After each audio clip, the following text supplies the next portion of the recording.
warahmatullahi wabarakatuh.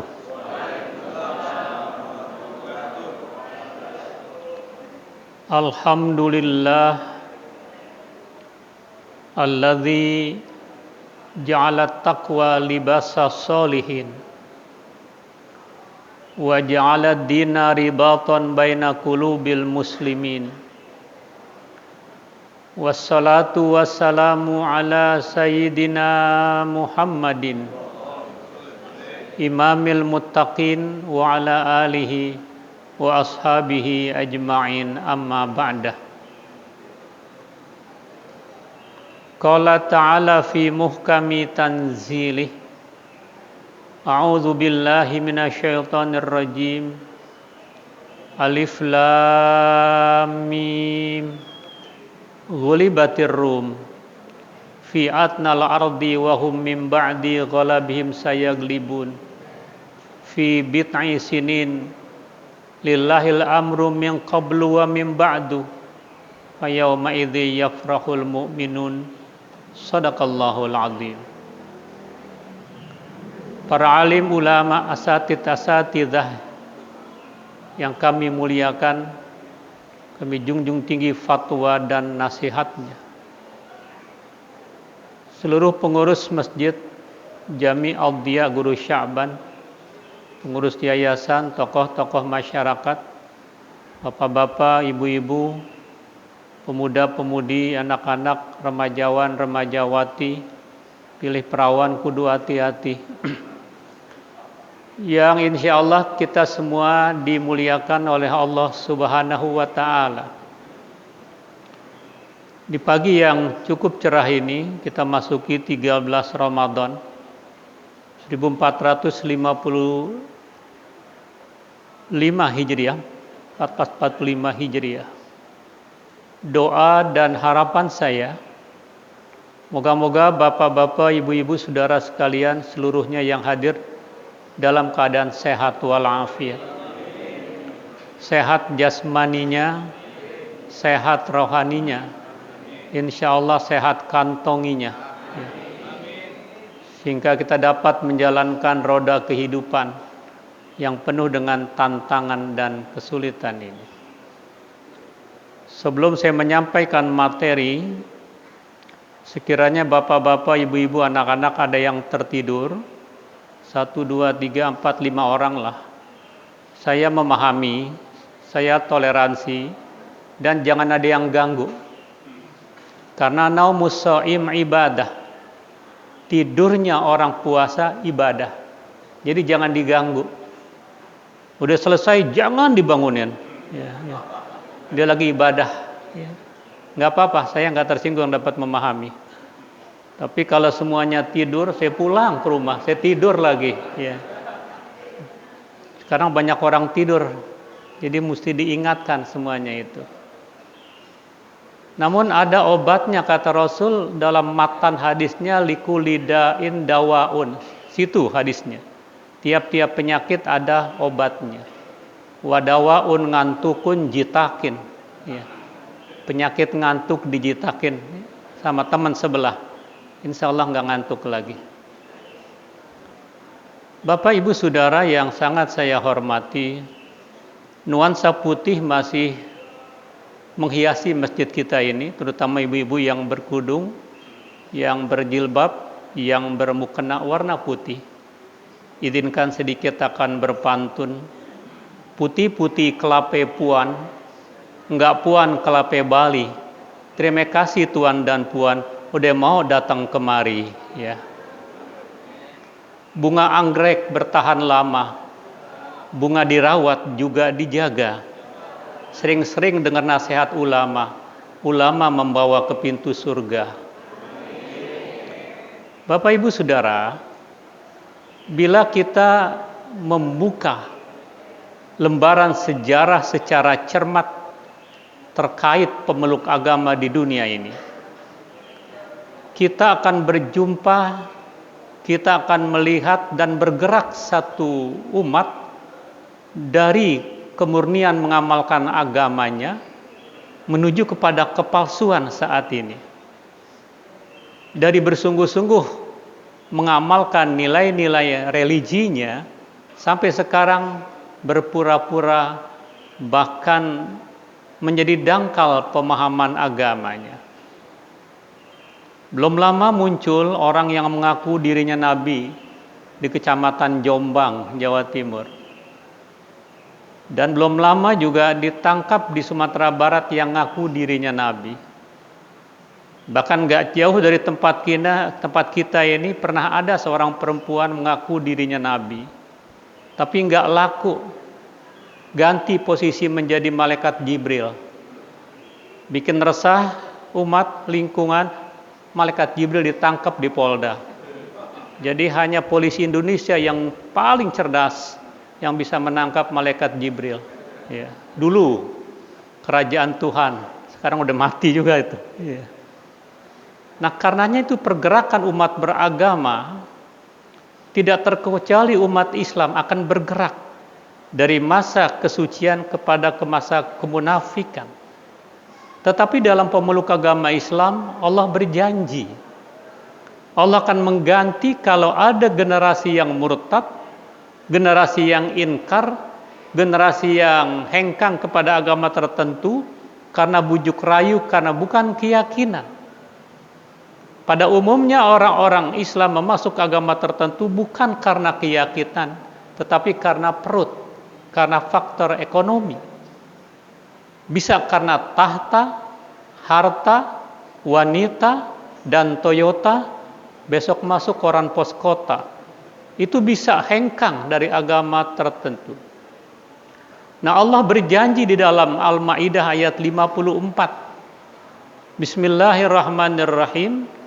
Ya ayyuhalladzina amanu may yartadda minkum an dinihi fasawfa ya'tillah biqaumin yuhibbuhum wa yuhibbuna adillatin 'alal mu'minin a'izzah 'alal kafirin yujahiduna fi sabilillah wa la yakhafuna laumata laim dzalika fadlullah yutihi may yasha wallahu wasi'un 'alim. Wahai orang-orang yang telah mengaku beriman kepada Allah Subhanahu wa taala, siapa saja yang murtad dari agama Islam pindah agama tertentu, fasaufa ya'tillah biqaumin. Pada gilirannya saya akan ganti generasi yang murtad itu dengan generasi yang militan, generasi yang kuat iman Islamnya, generasi yang mantap, generasi yang benar-benar murni mengangkat nilai-nilai Islam ke permukaan. Itu janji Allah. Karena mayyartada siapapun yang murtad itu. Saya mengartikan man ini tidak barang siapa. Saya lebih tepat siapapun. Ketika ada yang menyampaikan barang siapa, angkat tangan, barang saya Pak. Nah, jadi saya lebih enak mengartikan mayyartada minkum siapapun. Ya. Man soma Ramadana siapapun, jangan barang siapa. Ntar ada angkat tangan, barang siapa tak? Barang saya ketinggalan tuh, gitu kan. Jadi mayyartada minkum andini fasawfa yatillah, Allah ganti generasi yang murtad, generasi yang inkar, generasi yang menyimpang dengan generasi yang baru. Nah, apa ciri-cirinya generasi yang baru ini untuk menggantikan mereka-mereka yang murtad? Ya ayyuhalladzina amanu may yartadda minkum an dinihi fasawfa ya'tillah yuhibbuhum. Allah menyukai mereka. Artinya program-program yang dijalankan, aktivitas yang dikembangkan, misi yang dibawa, Allah redhoi. Itu yuhibbuhum, Allah menyukai mereka, generasi yang baru ini. Kita mengharap generasi baru ini lahir dari Masjid Al-Diya, remaja dan pemuda untuk mempertahankan paham Islam ahlu sunnah wal jamaah ke depan ini. Bisa pemuda, bisa pemudi, jadilah mujaddid, pembaharu Islam untuk menyongsong pada masa 100 tahun bonus geografi Indonesia. Diperlukan mereka-mereka yang punya jiwa militansi yang kuat. Wa yuhibbuna, Allah menyukai mereka, mereka pun menyukai Allah. Mereka pun mencintai Allah. Artinya cinta sama Allah, rela hidupnya diatur oleh Allah. Rela hidupnya diatur oleh Islam. Itu wa yuhibbuna, yuhibbuhum wa yuhibbuna. Karena cinta kepada Allah disebut dalam bahasa Arabnya mahabbatullah. Cinta kepada Allah watak utama umat pilihan. Karena kita cinta sama Allah abadi. Kitanya mati awal jumpa kita dengan Allah. Kita nggak bisa melihat Allah di dunia, tapi di akhirat, faman yarjulika rabbih falyamal amalan sholihan. Ada peluang untuk itu seizin Allah Subhanahu wa taala. Rela diatur oleh Allah Subhanahu wa taala karena kita hidup ini menjalankan program yang Allah sudah tetapkan. Bapak Ibu punya peran masing-masing. Pegang peran itu dengan sebaik-baiknya. Karena dunia ini ada yang ngatur. Bahkan kata Godbless Ahmad Albar yang masih punya anak kecil, kata dalam gubahan lagunya karya Taufik Ismail, dunia ini panggung sandiwara. Mudahnya ceritanya mudah berubah. Kisah Mahabharata atau tragedi dari Yunani. Setiap kita pegang satu peranan yang harus kita mainkan. Ada peran wajar, ada peran berpura-pura. Mengapa kita bersandiwara? Peran yang wajar, ya, peran yang kocak bikin orang terbahak-bahak, peran bercinta bikin orang mabuk kepayang. Dunia ini panggung sandiwara. Dunia panggung, kita menjadi pelaku dan peran. Sutradaranya pengatur Allah Subhanahu wa taala, penontonnya malaikat, teks skenarionya Quran dan hadis. Kalau kita sesuai dengan peran yang diberikan, kita redo, kita jalankan, Allah redo, dapat piala citra surganya Allah Subhanahu wa taala. Artinya ada sesuatu yang harus kita banggakan dalam kehidupan ini. Sehingga ke dalam banyak hal ibadah-ibadah, kalau ada satu saja yang istiqomah, Allah suka dengan itu.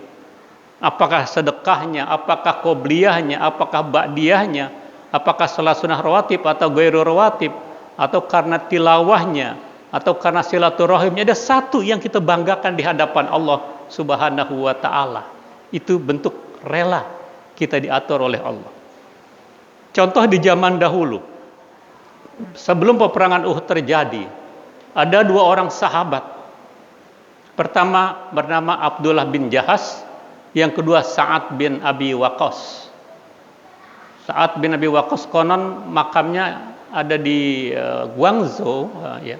Saya pernah ke Lanzhou, ke Xining, ke Cina lah. Tapi belum ziarah karena masih ada perdebatan. Tapi memang ada makamnya di Cina. Yang jelas Sa'ad bin Abi Waqqas ini pernah dakwah sampai ke Cina, gitu kan. Di Guangzhou.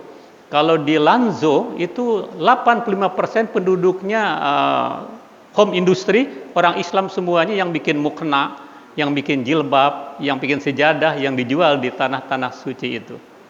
Ya, saya sholat di Xining, satu masjid yang nggak dibikin masjid lain kecuali di situ. Jadi setiap hari Jumat seperti Idul Fitri, semua umat Islam yang ada di Xining sholat di satu tempat itu.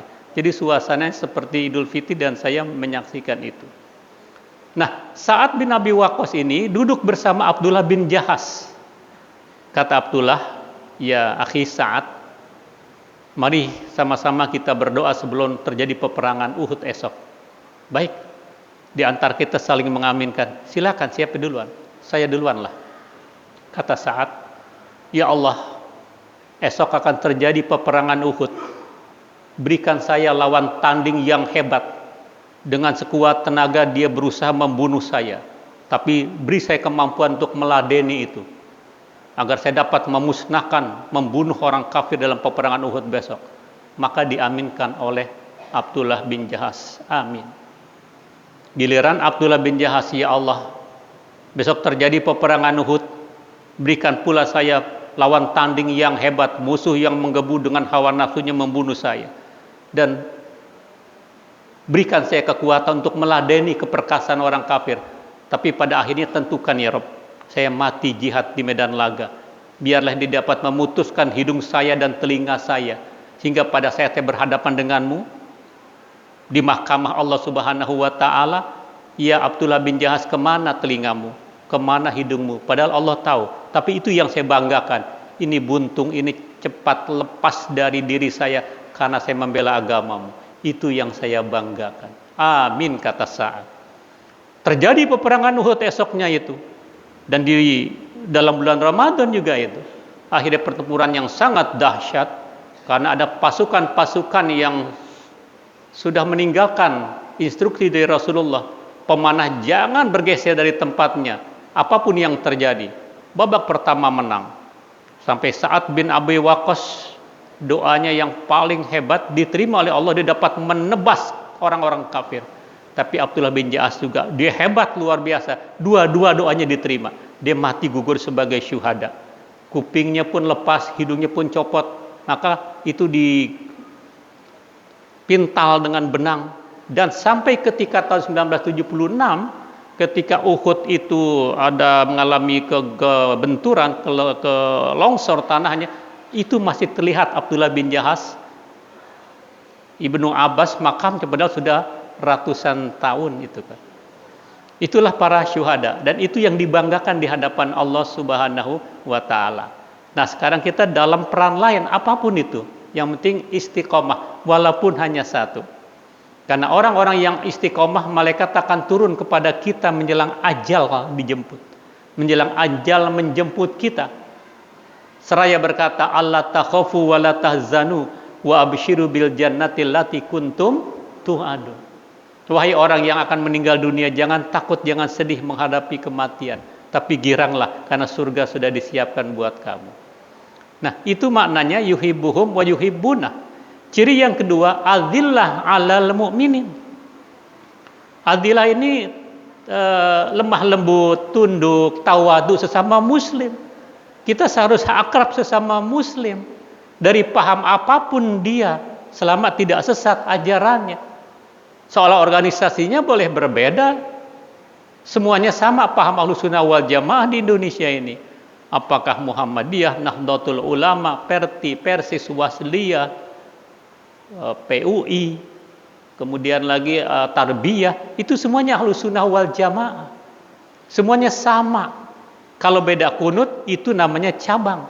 Itu bukan prinsip, itu bukan tiang. Satu doyan tahlil, satu kagak, enggak jadi masalah. Jangan ribut, ya. Salat subuh yang pakai kunut benar kata yang pakai kunut. Yang kagak pakai kunut benar kata yang kagak pakai kunut. Habis ini benar, yang salah siapa? Yang enggak salat subuh, itu yang kagak benar, gitu kan. Jadi kita semuanya saudara. Sudah diikat oleh satu akidah yang sama, la ilaha illallah. Jangan sampai sama orang lain kita akur, sama non muslim, sama orang Islam gontok-gontokan, ya. Ini enggak elok. Karena ini sudah dicontohkan juga. Awal tadi saya bacakan dalam surah Ar-Rum itu. Alif lam mim. Ay Allahu a'lamu bi muradihi bidzalik. Gulibatir Rum, akan dikalahkan tentara Romawi fi adnal ardi, oleh negeri yang terdekat. Romawi terdekatnya Persia, sekarang ini Iran. Itu dua musuh bebuyutan dulu, barat dan timur. Peperangan belum terjadi, Quran sudah memberikan prediksi karena firman Allah Subhanahu wa taala. Wa hum mim ba'di ghalabihim sayaglibun, pada gilirannya nanti Rum akan mengalahkan Persia. Fi bid'i sinin, bid'un itu hitungannya 3 sampai 9. 9 tahun kemudian benar-benar terjadi. Peperangan terjadi 615 kalau tidak salah Masehi. Kemudian itu kalah babak pertama, babak kedua terjadi konsolidasi, Romawi menang, 624 menang. Kerajaan Romawi itu, bekas-bekas puingnya masih ada sekarang menjadi Konstantinopel. Dan saya sudah berkunjung walaupun hanya sekali bagian Turki, karena Turki itu ada bagian Asia, ada bagian Eropa, tinggal nanti nyebrang ke laut saja itu. Nah, itu Quran sudah memprediksi seperti itu. Wa hum mim ba'di ghalabihim sayaglibun fi bid'i sinin lillahil amru min qablu wa min ba'du. Keputusan Allah enggak ada yang bisa ganggu gugat. Nah, seiring dengan kemenangan umat Islam yang kedua, kemenangan Romawi, sampai ada surah Ar-Rum, orang Islam di Mekah juga girang dengan itu. Yang semula diprediksi umat Islam akan kalah, umat Islam akan menderita, itu membuat peperangan dulu sebelum terjadi ini, umat Islam ketar-ketir karena ada ancaman, ternyata pada akhirnya mengalami kemenangan. Itu hebatnya Quran, belum terjadi sudah diramalkan oleh Al-Quran karena memang di kalamullah. Lihat surah Ar-Rum 1-5 seperti itu. Kemudian ciri-ciri generasi baru yang akan menggantikan generasi yang murtad, generasi yang inkar adalah a'izzah alal kafirin. Tegas, berprinsip, tidak ada kompromi dengan kebohongan, tidak akan loyal kepada kebohongan dan kecurangan, ya. Karena semuanya itu yang penting bagaimana kita bisa menjalankan nilai-nilai agama secara istiqomah. A'izzah alal kafirin. A'izzah di sini berprinsip. Aisyah bukan berarti kita benci, bukan berarti kita harus memusuhi, tidak. Tapi enggak ada kata damai dengan kedosaan. Tidak ada toleransi dengan kebohongan. Karena kita diajarkan dalam Islam ini, iyyakum wal hasad, iyyakum wal kadhiba. Jangan berdusta, karena dusta termasuk dosa-dosa besar. Kalau kita ingin masuk ke dalam surga, maka penuhi apa yang Nabi sabdakan. Itmanul sitan min anfusikum atman lakumul jannah. Lakukan 6 perbuatan dari dirimu sendiri, kata Rasul. Kalau bisa melakukan 6 perbuatan, saya jamin Anda masuk ke dalam surga. Itu terdapat dalam kitab Faidul Qadri, Syarah Jami'us Shaghir oleh Abdul Rauf Al-Manawi. Apa yang 6 itu? Usduku idza haddastum, jujur bila kita berbicara. Kepada siapapun, kepada anak, kepada bawahan kita, kepada tetangga kita, tidak ada kebohongan. Yang kedua, aufu idza wa'atum, penuhi kalau kamu janji semuanya itu. Ketiga, wa'addu idza tumintum, tunaikan bila kamu mendapatkan amanah. Jangan sekedar janji. Kamu sudah janji, kamu sudah mengangkat program, jalankan itu, ya. Wa'addu idza tumintum wahfadzu furujakum, jaga kehormatan kamu. Maka Islam mengajarkan kita sedini mungkin bila istinja, membersihkan tempat keluarnya najis, Allahumma tahhir qalbi minan nifaqi wa hasin farji minal fawahish. Itu proteksi diri untuk tidak melakukan perbuatan-perbuatan terlarang. Yang kelima, wa ghaddu absarakum, tundukkan pandangan matamu, terutama lagi puasa ya. Yang keenam, wa kufu aydiyakum, tahan kedua tanganmu untuk tidak menandatangani hal-hal yang meresahkan masyarakat. Nah, itu sebagai penguat saja. Kita kembali kepada ayat 54 surah Al-Maidah ini. Ciri-ciri yang akan menggantikan mereka yang inkar, mereka yang murtad adalah aizzal al-kafirin dan yujahiduna fisabilillah. Berjuang di jalan Allah Subhanahu wa taala. Dalam konteks kekinian bagi kita umat Islam Indonesia, bangsa Indonesia khususnya, suasana damai. Berjuangnya dalam pola lain. Bagaimana mengangkat harkat umat Islam ke permukaan. Bagaimana mengembangkan keadilan untuk semuanya. Keadilan bukan untuk sepihak saja. Karena sila yang kelima, keadilan sosial bagi seluruh rakyat Indonesia, seluruh rakyat Indonesia. Saya bersyukur di sini diperlakukan secara adil. Bapak duduk, ibu duduk, saudara duduk, saya didudukan. Kalau saya diri kagak adil rasanya gitu. Itu dalil orang sakit itu. Alhamdulillah, ya ini sama-sama. Kenapa saya harus pakai bangku? Kalau saya di sini nggak kelihatan yang di belakang. Jadi ya bijaksana juga lah pengurus ini kan. Ini rasa keadilan sudah diterapkan di tempat ini. Yujahiduna fisabilillah, berjuang di jalan Allah. Bagaimana mengangkat konsep umat Islam agar sejahtera di kemudian hari. Bagaimana mengelola masjid secara baik. Bagaimana dengan kegiatan-kegiatannya. Itu berjuang di jalan Allah Subhanahu wa taala. Khatmil Qur'annya, tadarusnya, takjilnya, bahkan kalau ada sahur barengnya gitu kan. Sekali-sekali kan bisa saja. Habis iktikaf malam 27 umpamanya, ya, gelar karpet di luar, kita ngeriung, ada suasana integral, suasana kesatuan, sehingga menjadi cair semuanya. Kan pada umumnya takjil bukber doang, buka bersama, biar kagak puasa bukber bareng di mana-mana itu kan. Padahal kagak puasa, sekali-sekali sahur bersama gitu kan. Nah, yujahiduna fisabilillah wala yakhafuna laumata laim. Mereka nggak takut dengan celaan orang-orang yang mencela, karena dia yakin Allah akan menolongnya. In tansurullah yansurkum wa yutsabbit aqdamakum. Apapun yang kita lakukan, apapun yang kita kerjakan, Allah akan menolong kita kalau ikhlas karena Allah. Karena puasa ini adalah ajakan orang-orang terpilih, orang-orang terhormat. Allah tidak secara umum ya ayuhan nas, tidak. Allah tidak berfirman ya ayyuhalladzina aslamu, tidak. Tapi penekanannya ya ayyuhalladzina amanu, itu penekanannya. Berarti Bapak Ibu Saudara yang berpuasa ini adalah orang-orang pilihan. Karena orang-orang pilihan, target goalnya puasa la'allakum tattaqun. Sering saya ingatkan, jangan diartikan mudah-mudahan kamu menjadi orang yang bertakwa. Itu kalimat nggak yakin. Mudah-mudahan deh. Tapi adalah orang yang berpuasa imanan wahtisaban. Orang yang qiyamul lail imanan wahtisaban, ghufira lahu ma taqaddama min dzambi. Dihapuskan dosa-dosa kita yang lalu, dan targetnya la'allakum tattaqun, artinya pasti kamu menjadi orang yang bertakwa. Karena la'ala di sini litahqiq, bukan litaraji, bukan artinya mudah-mudahan, yakini itu. Jadi sebuah kepastian. Karena meluncur dengan puasa menjadi la'allakum tattaqun. Karena derajat manusia ini ada 5. Muslim, mukmin, muhsin, mukhlis, muttaqin. Tapi dengan berpuasa la'allakum tattaqun.